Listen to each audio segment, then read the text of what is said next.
안녕하세요. 안녕하세요. 하영이 아빠입니다. 예, 다섯 번째 강좌의 시간이 돌아왔습니다.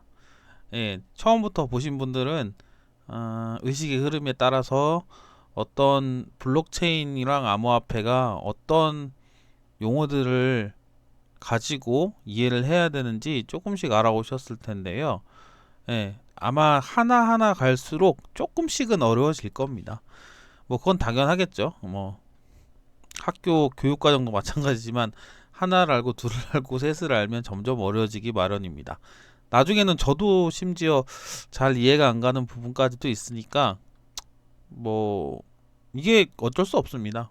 모르는 걸 알아가는 과정이라서 자꾸 반복하고 보고 생각하고 하지 않으면 이해가 안 되는 게 정상이에요, 사실. 그래도 이해하는데 많은 시간이 걸렸기 때문에 그래도 이거 보고 조금 더 이해를 보시는 분들이 하실 수 있으면 그걸로 만족할 것 같습니다. 네, 오늘은 다섯 번째 시간이고요. 네, 한번 시작해 보도록 하겠습니다. 이제 잡소리를 점점 줄여야죠. 잡소리를 줄이고 노래를 한번 조만간 하겠습니다. 코인 노래방도 못 가고 있는데. 아무튼 시작할게요. 네, 41번 탈중앙화 거래소 덱스 한번 보겠습니다. 덱스는 일반적인 거래소를 통하지 않고 개인 지갑을 통해 각 개인이 코인을 거래할 수 있도록 한 거래소다. 참 취지는 좋아요. 진짜 뭐 하다 보면은 취지는 진짜 좋은데 쉽사리 하기가 어렵습니다. 그러니까 탈중앙화 거래소의 반대말은 중앙화 거래소죠.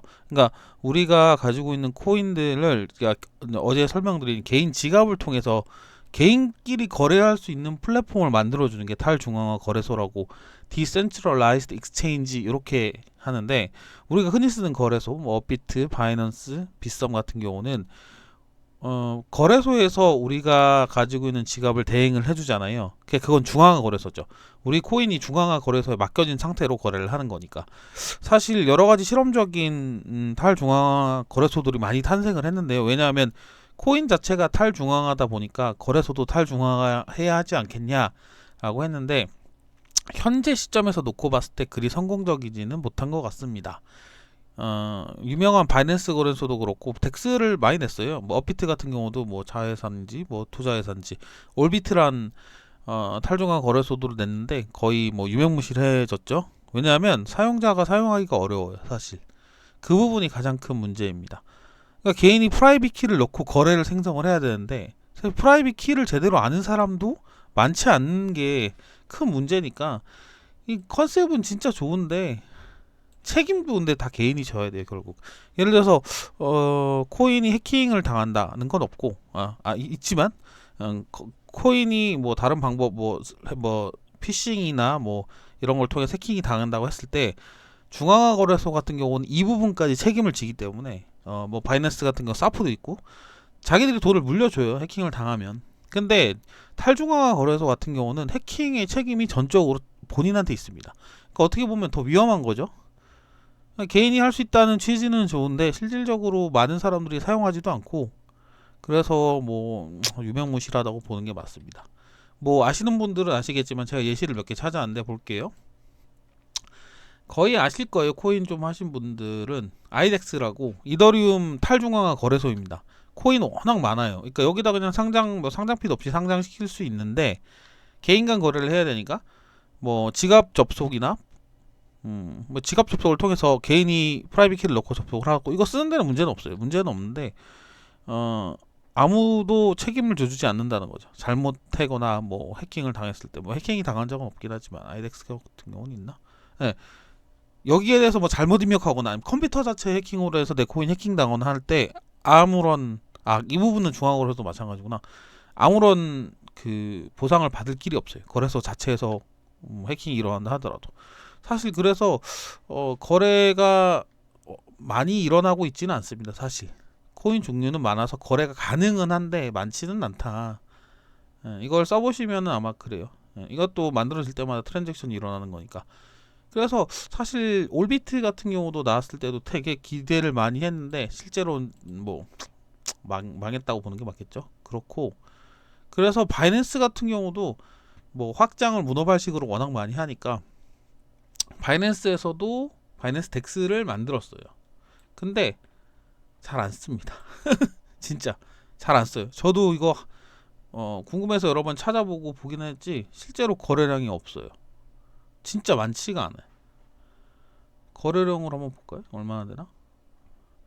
BNB가 바이낸스 덱스 같은 경우는 기축통화로 BNB를 쓰긴 쓰는데 13,000 BNB 실제로 얼마 안 됩니다. BTC로 볼게요. BTC의 BNB 0.3비트. 야, 진짜 이거 얼마 안 되지 않아요? 이더리움 BNB 20비트. 진짜 얼마 없는 거죠. 안 쓴다는 거예요, 사람들이. 결국 탈중앙 거래소 다 좋은데 그래도 바이낸스 유명한 거래소고 아이덱스도 유명한 거래소인데 안 씁니다. 네, 결론적으로 취지는 좋으나 여러 가지 보안상 문제나 사용자들의 불편함으로 많이 쓰지는 않는다. 그렇게 설명을 할게요. 근데 나중에 되면 하는 게 좋겠죠. 탈중앙 거래소는 취지가 원래 맞으니까. 다만 실용성이나 사용성에서 많이 떨어진다. 예. 그래서 탈중앙화 거래소의 탈중앙화는 뭐냐? 중앙화는 뭐고 탈중앙화는 뭘까요?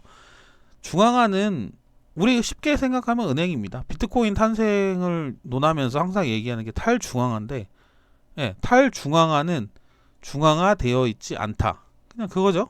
예. 그러니까 decentralized, 은행과 같이 중앙화된 기관이 아닌 다수 사용자들이 주체가 되는 것. 옐로우로 해야지. 예.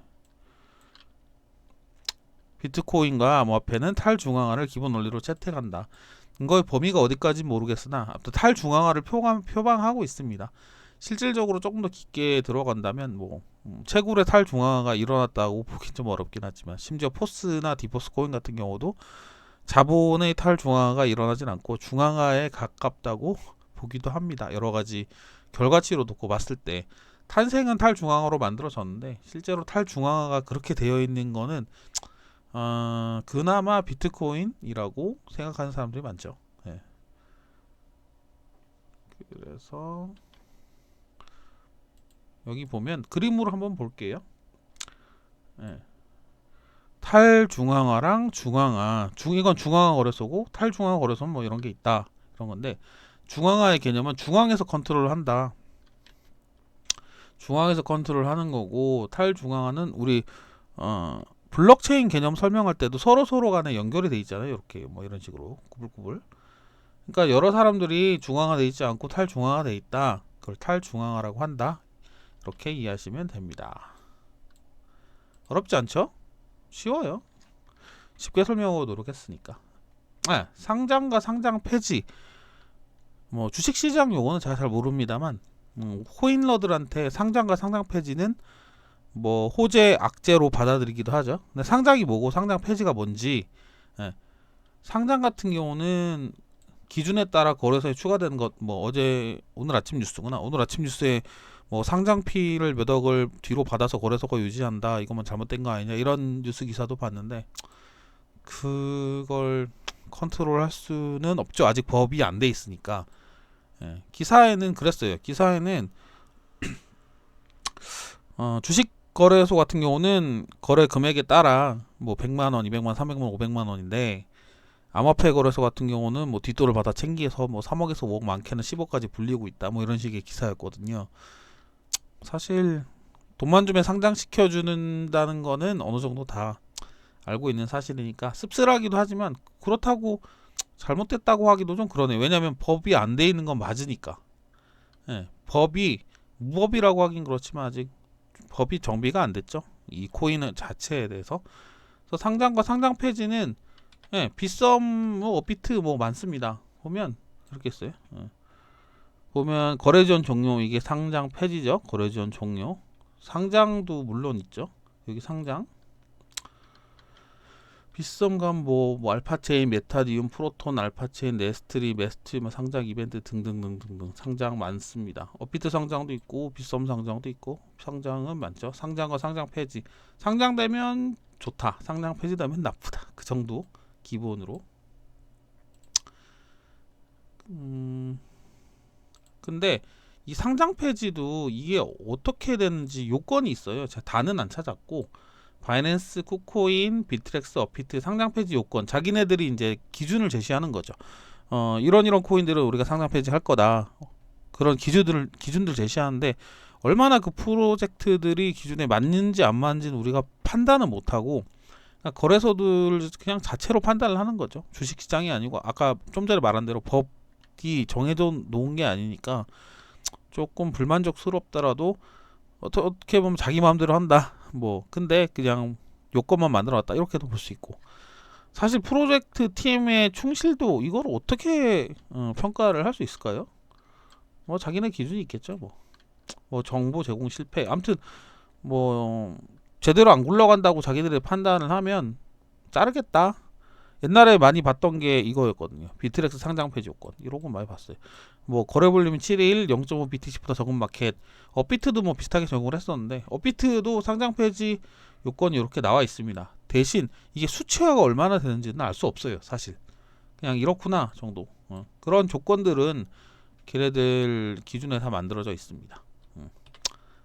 예? 아무튼 상장과 상장 폐지는 아시죠? 다 어렵지 않습니다. 뭐 제가 적어놓기로는 이렇게 했네요. 코인이나 토큰이 기준에 따라 거래소에서 거래 가능한 목록에서 제외되는 것, 디리스팅, 거래량 부족, 로드맵 미달성, 스캠 등 뭐 각자 기준이 다 좀 전에 보신 것처럼 기준이 다 달라요. 오케이.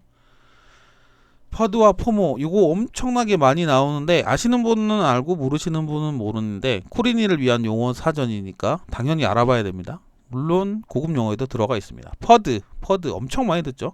Fear, Uncertainty, Doubt, 공포, 불확실성, 의심. 퍼드 기사가 났다 이렇게 얘기를 하죠. 퍼드 뭔가 악재 기사가 났다. 그러니까 불안한 거예요. 그냥 불안한 심정을 퍼드라고 하는데 퍼드 같은 뭐 어떤 코인이 뭐 해킹을 당했다. 실제로 안 당했는데 이런 기사가 나면 사람들은 불안해하기 시작합니다. 그걸 퍼드라고 얘기해요. 포모는 fear of missing out. 나만 빼놓고 올라간다. 나만 수익을 못 내. 그러니까 못 샀어요. 못 샀는데 누구한테 뭐 어제 호재를 들었는데 못 샀어. 못 샀는데 코인 계속 올라가. 아 망했다. 난 돈 언제 보냐. 뭐 이런 식으로. 그러다가 이제 달리는 말에 올라타고 이제 설거지 당하는 거죠. 결국. 포모든 퍼드든 많이 쓰이는 용어기도 하고 실제로 포모 겪는다, 뭐 퍼드 기사다 이런 용어는 엄청 많습니다. 근데 그 용어 자체도 저도 처음에 이걸 몰라서 이렇게 정리를 한 거예요, 사실.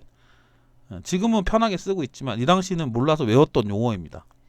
퍼드, 포모 꼭 알아두시고 본인이 직접 겪는 경우도 많으니까 알아두시면 돼요. 코인 내가 이거 살라고 했는데 느낌이 좋아 살려고 했는데 너무 많이 올라간다. 포모 겪네. 이렇게 하시면 나만 빼놓고 수익 못 낸다. 아이고 큰일 났다. 뭐 이렇게 큰일 났다는 아니지만 아무튼 그래요.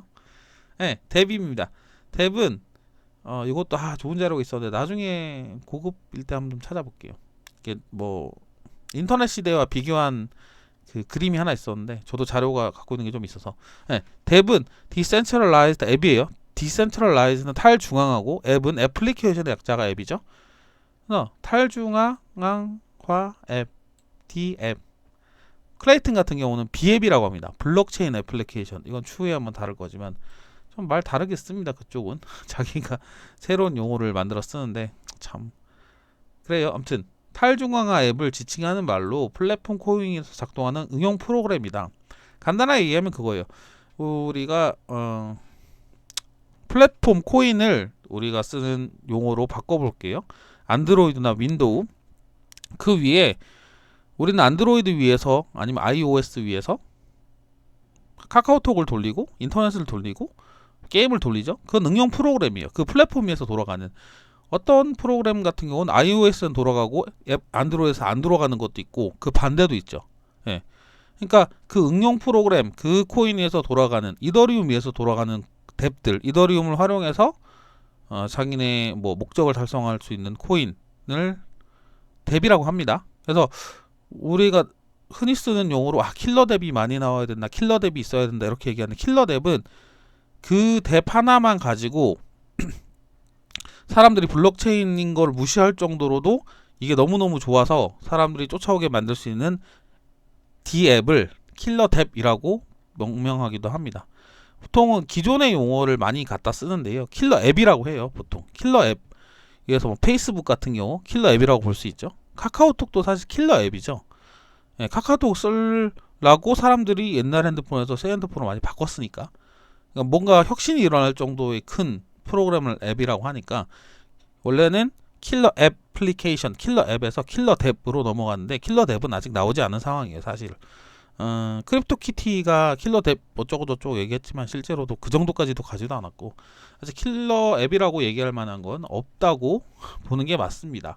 그래서 뎁 같은 경우는 여기서 뎁 보여주는 사이트가 있어요. 보면 뭐 이더리움 계열, 트론 계열, 이오스 계열, 스팀, 클레이튼, 또 뭐 토모체 뭐 많이 나오는데 이 위에 보면 이 위에서 얼마나 사용자가 있고 유저가 얼마나 돌아가고 이더리움 한번 눌러볼게요.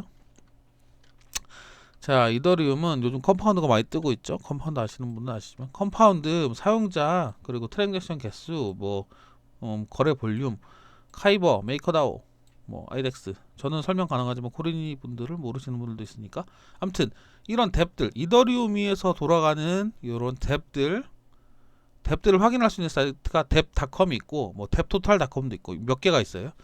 그러니까 뎁은 응용 프로그램 그 플랫폼 코인을 사용해서 돌아간다. 그럼 그 플랫폼 코인을 제가 어제 설명했잖아요.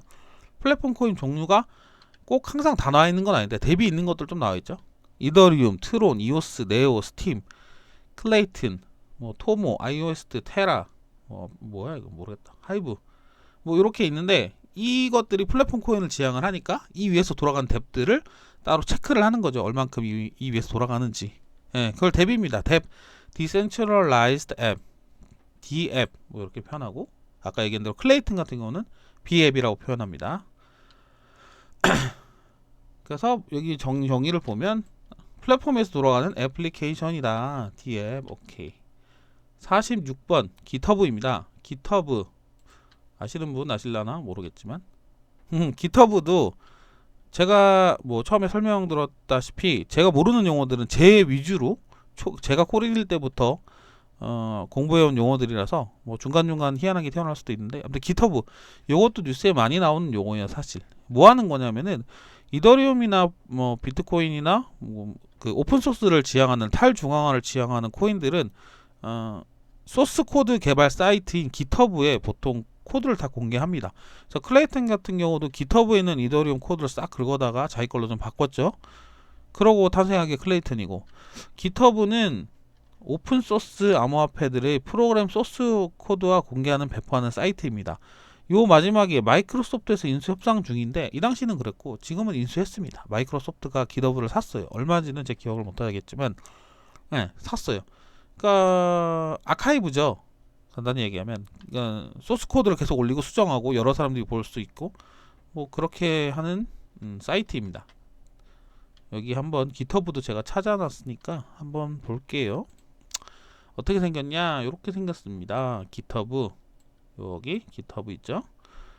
GitHub Y GitHub 뭐 팀 익스플로러 이거는 검색할 수 있는 거고 마켓플레이스 플레이싱 이렇게 되어 있는데 제가 찾아놓은 거는 비트코인 GitHub예요. 비트코인 GitHub인데 뭐 구조는 제가 직접 쓰는 게 아니라서 뭐 코드 뭐 풀 리퀘스트 요청 뭐 어떤 행동을 했다 프로젝트 돌아가는 게 뭐 있고 설명서 뭐 이렇게 있는데 비트코인 뭐 BIP 이것도 나중에 설명할 겁니다. BIP 0001 002 뭐 제한사항이에요. BIP는 비트코인 제한사항을 여기다 올려놓는 거예요. 7년 전에 나온 거죠. 7년 전에 하나씩 올려놓으면서 뭐 이거 같은 경우는 설명서고 뭐 며칠 전 4년 전 오래됐죠. 비트코인 11년이 됐으니까 뭐 2년 전 이런 문서들이 이렇게 여러 가지 하나 눌러볼까요? 그냥 하나 눌러볼게요.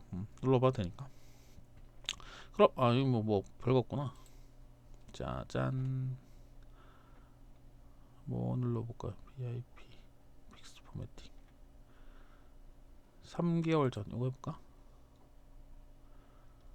이러면 소스 코드가 이렇게 들어가 있어요. 이렇게 보이시죠? 저 무슨 말인지 몰라요. 외계어입니다. 저한테는 뭐 이런 식으로 코드가 들어가 있고 어떤 식으로 고쳐야겠다라고 제안을 하면 BIP 투표를 통해 가지고 개발자들이 결정을 해서 비트코인 프로그램이 업데이트되면 그게 이제 채굴자들이 그거 가지고 채굴을 하는 거죠. 이런 소스 코드예요. 보면 제가 모르는 외계어들. 근데 코드 보시는 분들은 직접 들어가서 다 볼 수 있어요. 오픈 소스죠. 그러니까 이거를 누구나 이용할 수 있는 거예요. 사실 그 차이는 이 프로그램을 가지고 채굴을 하나 안 하나의 차이지 뭐 이걸 복사해서 만든다고 뭐 잘못됐다 그러진 않아요. 그러니까 비트코인에서 다 나갔으니까 사실은 지금 거의 대다수의 코인들이 비트코인 소스 코드를 가지고 나가거나 이더리움 소스 코드를 가지고 나가서 자기들이 변형해서 새로운 코인을 만드는 거니까 꼭 잘못됐다고 보긴 뭐합니다. 오픈소스니까. 자기들이 클로즈로 프라이빗으로 개발하는 거면 어쩔 수 없는데, 예, 오픈소스 특성은 이래요. 그래서 이게 이런 사이트가 깃업이에요. 소스 코드가 올라가 있는 사이트. 쉽죠? 깃업 많이 나옵니다. 자, 이제는 ICO 관련 용어가 여기 이제 하나, 둘, 셋, 넷, 다섯, 6개 정도 나올 건데요. 쉬워요. 그냥 빨리빨리 넘어갈 거예요. 화이트리스트. 예, 해보신 분은 알 거예요. ICO를 할 수 있는 사람들의 명단. 그래서 ICO가 많이 일어났을 때는 화이트리스트를 미리 만들죠. 어떤 특정 국가에서는 거래가 안 되니까, 뭐 미국 같은 경우는 뭐 다른 타 나라의 참여자들을 제한하니까 화이트리스트를 미리 등록해야 돼요. 뭐 화이트리스트는 많이 쓰이죠. 그렇게 등록된, 이렇게 자기네들끼리 등록시켜 놓는 그걸 화이트리스트라고 합니다. KYC, 너는 누구냐, 고객을 안다는, 이거는 KYC는 뭐 AML, 안티머니 런더리 같은 그 내용과 연결되는데, 인증입니다. 본인이 누군지. 거래소에서 고객들의 신원 정보를 확인하는 것을 의미합니다. 보통 우리가 바이낸스에서 거래를 하더라도 신원 인증을 하죠. 명함 사진을 찍고 어떻게 하지? 여권을 들고 사진을 찍죠. 뭐 그 해킹된 것도 있긴 하지만 여러 가지 스토리가 많으니까. KYC는 나를 인증하는 거예요, 거래소. 이때 ICO에서도 KYC를 인증을 하죠. 예, 프라이빗 세일과 프리세일, 미리 판다. 프라이빗 투자자한테 판다. 미리 비공개로 투자금 유치를 하는데 큰 금액을 가진 사람이고 보너스가 높다. 뭐 이건 같은 말이라고 봐도 됩니다. 좀 미리 선으로 뭐 프로젝트를 대중하게 공개하기 전에 미리 하는 거니까. 그래서 투자금에 대해서 좀 싸게 푸는 거죠. 물량에 대해서. 비슷한 용어예요. 퍼블릭 세일, 크라우드 세일. 대중하게 파는 거예요. 뭐 프라이빗 1차 세일, 뭐 퍼블릭, 크라우드, 뭐 여러 가지 용어들이 많은데 이따가 한번 바이낸스 런치패드를 통해서 간단하게 한번 볼게요. ICO, 퍼블릭과 크라우드 세일은 같은 의미다. 이렇게 되어 있습니다. 어렵지 않죠? 그러니까 공개해서 파냐, 프라이빗에서 파냐, 프리세일로 파냐, 요 차이예요. 그러니까 단계죠. 어떤 단계에서는 뭐 이만큼의 물량을 얼마에 투자한 사람한테 먼저 주고, 그 다음 물량은 그 다음 투자자들, 조금 돈을 작게 낸 사람들이나 작은 사람들, 이런 단계별로 파는 거예요. 50번째 소프트캡과 하드캡. 요 아시는 분 있어요? 아시는 분은 대단한데. 코리니를 졸업하십시오. 소프트캡입니다. 소프트캡, 하드캡 쉬워요. 그 어제 뭐 소프트월렛, 하드월렛 요거랑 뭐 크게 의미가 다르진 않다고 보지만, 소프트캡은 최소 모금액입니다. 하드캡은 최대, 딱딱하죠? 최대 모금액. 요걸 제가 메뉴로 한번 볼게요. 뭐 소프트캡은 우리가 이 프로젝트를 하려고 10억 모으려고 했는데 최소한 10억은 있어야 프로젝트를 하는데 안 모여 ICO로. 접어야죠. 어떻게 해요? 개발비가 그만큼 들어갈 거라고 예상을 했는데 소프트캡을 붙이면 지워야죠. 하드캡은 최대 모금액입니다. 우리가 뭐 최대 모금액을 못 채우는 경우 진행하는 경우도 많으니까 하드캡 자기네들이 정하기 나름이에요. 최대 우리가 얼마까지 팔겠다, 이 단가로 나누면 이만큼이니까 이 코인을 이렇게 팔아야 되니까 하드캡은 얼마겠다. 하드캡을 보통 채우면 종료가 됩니다. 걔네들이 목표했던 최대치기 있답니다. 바이낸스 런치패드를 볼게요. 어제 런치패드는 제가 설명을 드렸죠. 런치패드 같은 경우는 거래소 공개, ICO가 여러 가지 위험성도 있고 뭐 망하는 경우도 있으니까 거래소에서 대응을 해준다. 그게 런치패드다. 요거까지는 제가 설명을 드렸습니다. 네, 런치패드에 최근에 뭐 저도 뭐 이걸 좋아서 찾은 건 아니지만 여기 설명하려고 찾은 거예요. 보면 런치패드 했던 건 거래소 바이낸스 IO를 런치패드라고 하고, 이거 중에 제일 최근에 했던 걸 찾아볼게요. 카테시였죠. 카테시. 카테시 보면 총 공급력이 얼마 나오고 티켓 이거 뭐 로터리 방식이니까 전 잘 모릅니다. 안 해봐서. 제가 보려고 하는 거는 이쪽이에요. 여기 보면은 카테시 토큰은 어떤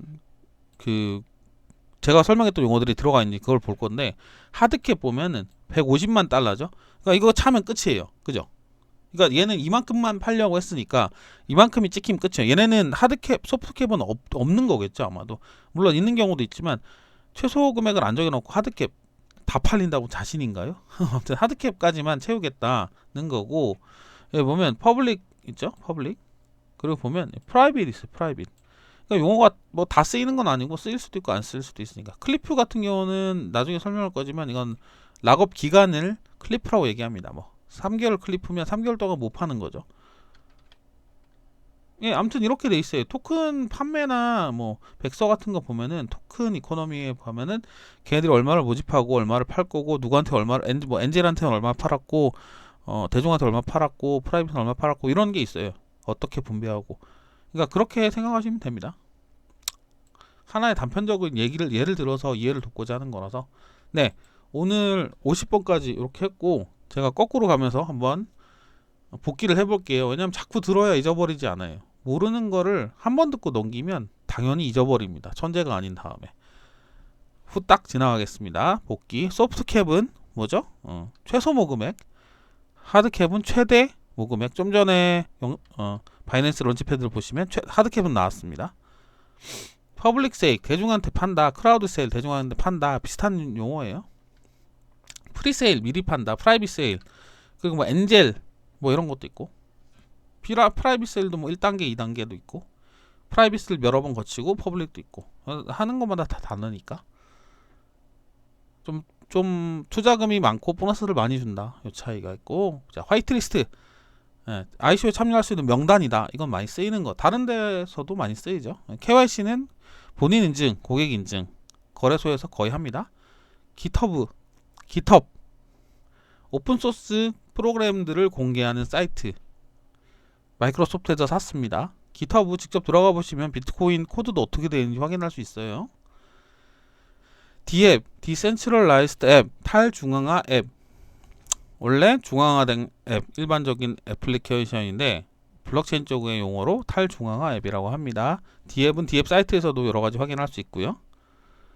퍼드, 포모. 퍼드는 공포, 불확실성, 의심. 포모 기사가 나오게 되면은 이제 뭐 떡락한다 뭐 이렇게 하죠. 포모, 내가 안 탔는데 올라가는 거, 나만 돈 못 버는 불안함. 상장과 상장 폐지, 코인 상장 폐지. 특정한 기준이 있다고 말씀드렸고, 상장도 기준이 있고 상장 폐지도 기준이 있으나 기준만 있지 우리가 정확하게 알 수는 없습니다. 네. 탈중앙화, 중앙화가 아닌 탈중앙화. 뭐 그냥 그렇게만 할게요. 네. 중앙화는 중앙에서 집권적으로 운영하는 거고, 탈중앙화는 중앙화를 벗어나서 참여자들이 운영하는 걸 말합니다. 비트코인과 암호화폐는 탈중앙화를 기본으로 채택한다.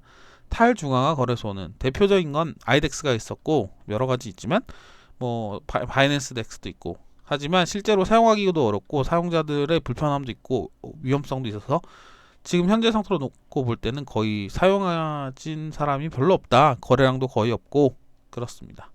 예, 오늘 하나, 둘, 셋, 넷, 다섯 번째 강좌. 예요.